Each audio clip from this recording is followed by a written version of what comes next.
நாம் தொடர்ந்து சொல்லிக் கொண்டிருக்கின்றோம். குறிப்பாக நம்முடைய பாரத பிரதமர் நரேந்திர மோடி அவர்கள் வந்த பிறகு India has become an attractive destination for FDI. அதாவது உலகத்தில் இருக்கக்கூடிய எல்லா ஃபண்ட் ஹவுசஸ், மேஜர் கம்பெனிஸ், அவங்க எல்லாருமே இன்னைக்கு இந்தியா ஒரு பெரிய ஒரு இடமாக, அவர்களுடைய பணத்திற்கு நல்ல ரிட்டர்ன் கொடுக்கக்கூடிய ஒரு நாடாக பார்க்க ஆரம்பித்திருக்கின்றார்கள். இன்னைக்கு உலகத்தில் FDI அட்ராக்ட் பண்ணக்கூடிய அதிக நாடுகள் பட்டியலில் நம்ம 2வது 3வது இடத்துல மாறி மாறி வர்றோம். அமெரிக்கா, சைனா, இந்தியா, இந்த 3 நாடுகள் தான் டாப் 3ல இருக்கும். இது நம்முடைய உழைப்பு, குறிப்பாக இந்திய மக்களுடைய உழைப்பு, ஒரு பொலிட்டிக்கல் ஸ்டெபிலிட்டி, அதனுடைய வெளிப்பாடு இன்னைக்கு FDI இன்வெஸ்ட்மெண்ட்ஸ் இந்தியா முழுவதும் வருது. இன்னைக்கு தமிழகத்தினுடைய அரசு 6.6 லட்சம் கோடி, 6 கோடியே 60 லட்சம் ரூபாய் இன்வெஸ்ட்மெண்ட் அட்ராக்ட் பண்ணியிருக்கிறாங்க. 6.6 crore lakh rupee. நாங்கள் ஏற்கனவே சொல்லியிருந்தோம், எங்களுடைய எதிர்பார்ப்பு தமிழகத்திற்கு 10 லட்சம் கோடி ரூபாய் நம்முடைய எதிர்பார்ப்பாக நாங்கள் சொல்லியிருந்தோம். எதற்குன்னு நீங்க கேட்கலாம்.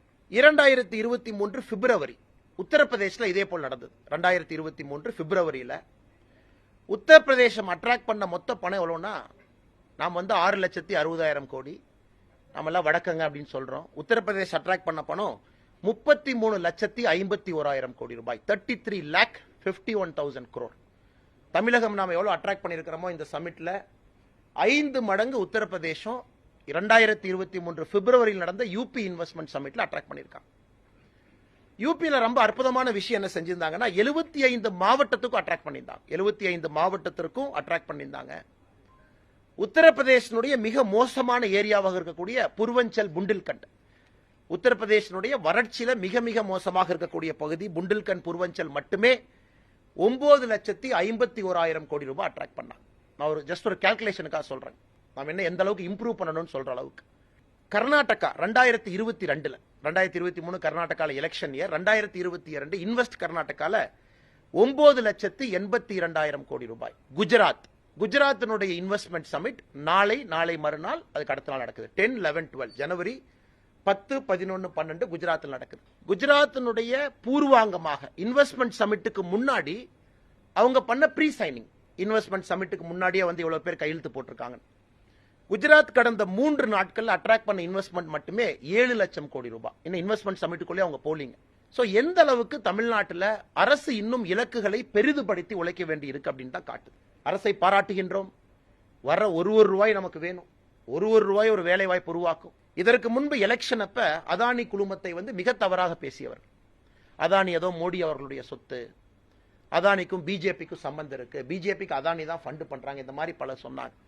ஆனா அன்னைக்கு அதானிகிட்ட இருந்து 42,768 கோடி வந்த பிறகு ட்விட்டர்ல தலைவர்கள் எல்லாம் பாராட்டுறாங்க. சோ எந்த அளவுக்கு தமிழகத்துல அரசியல் எல்லாம் விட்டு சில கட்சிகள் தமிழகத்தினுடைய முன்னேற்றத்திற்காக மட்டும் பாடுபட வேண்டும் என்பதை இந்த இன்வெஸ்ட் தமிழ்நாடு நமக்கு சொல்லுகிறது. அடுத்து நாம் புரிந்து கொள்ள வேண்டுங்கன்னா, தமிழ்நாட்டுக்கு வந்திருக்கக்கூடிய மேஜர் பணம் எந்த துறைக்கு வந்திருக்கு?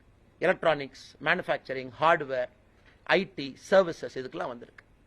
இந்த எல்லா துறைக்கும் நம்முடைய பாரத பிரதமர் நரேந்திர மோடி அவர்கள் production linked incentive scheme, PLI அப்படின்னு ஒரு திட்டத்தை கொண்டு வந்த பிறகு இது அனைத்தும் கூட மிக வேகமாக இந்த துறைகளுக்கு இன்வெஸ்ட்மெண்ட் வர ஆரம்பிச்சிருக்குங்க.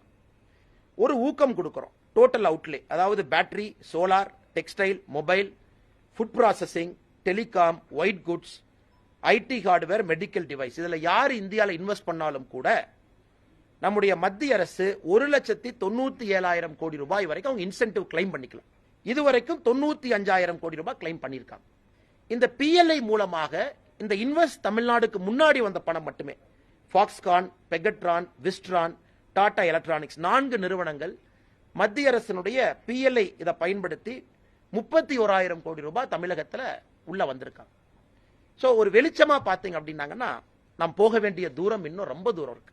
அதுவும் குறிப்பாக தமிழகத்தில் வளர்ச்சி குறைவாக இருக்கக்கூடிய மாவட்டங்களுக்கு இன்னும் அதிகமாக நாம் ஊக்கம் கூட வேண்டியிருக்கு. இன்னொரு ஸ்டாட்டிஸ்டிக்ஸ்ங்கண்ணா, 2019 அக்டோபர்ல இருந்து 2023 செப்டம்பர் வரைக்கும், 2019 அக்டோபர், 2020, 2021, 2022, 2023 பாத்தீங்கன்னா இந்தியாவில் எந்தெந்த மாநிலங்கள் அதிகமான பணத்தை ஈட்டுகின்றார்கள் FDI மூலமா? Maharashtra $61 billion, Karnataka $47 billion, Gujarat $34 billion, Delhi $28 billion, Tamil Nadu $9 billion. இன்னைக்கு 5வது இருக்கும் இந்தியாவில் எஃப்டி அட்ராக்ட் பண்ணக்கூடிய நம்முடைய மாநிலமா. எப்படி ஒரு யூபி மாதிரி ஒரு மாநிலம் 33 லட்சம் கோடி ரூபாய் அவங்களால அட்ராக்ட் பண்ண முடியுது, நம்மால் ஏன் அது வெறும் 6.6 லட்சமாக மட்டும் இருக்குங்கிற கேள்வியை இன்னைக்கு அரசு கேட்டுக்கொண்டு அடுத்த முறை 2024, 25, 26 அவங்க நடத்தக்கூடிய இன்வெஸ்ட் தமிழ்நாடு இன்னும் வெற்றிகரமாக, இன்னும் சிறப்பாக, இன்னும் பிரம்மாண்டமாக இருக்க வேண்டும் என்பது எங்களுடைய எதிர்பார்ப்பு. அந்த நேரத்தில் நாம் பெருமை பேசுவதை தவிர்க்க வேண்டும் என்று திராவிட முன்னேற்ற கழகத்துக்கு உணர்த்துவதற்காக இந்த டேட்டாவை நான் கொடுக்குறேங்க. ஒரு மாநிலம் எப்படி இருக்குன்னு அடுத்த முறை இன்னும் முயற்சி செய்து இன்னும் நிறைய பணங்கள் வந்திருக்கக்கூடிய எல்லா பணங்களும் ரியலைஸ் பண்ணும். 2வது கேள்வி, ரியலைஸ் ஆகுமா? இந்த அமௌண்ட் ரியலைஸ் ஆகிறதுக்கு அவங்களுக்கு என்ன சப்போர்ட் வேண்டுமோ நாங்கள் செய்து கொடுக்கின்றோம் என்று காலையில் அவருடைய ஹோட்டல்ல, கோடம்பாக்கத்தில் நம்முடைய அரசு நிகழ்ச்சியில, விமான நிலையத்தில் அவர் சந்தித்த தொழிலதிபர்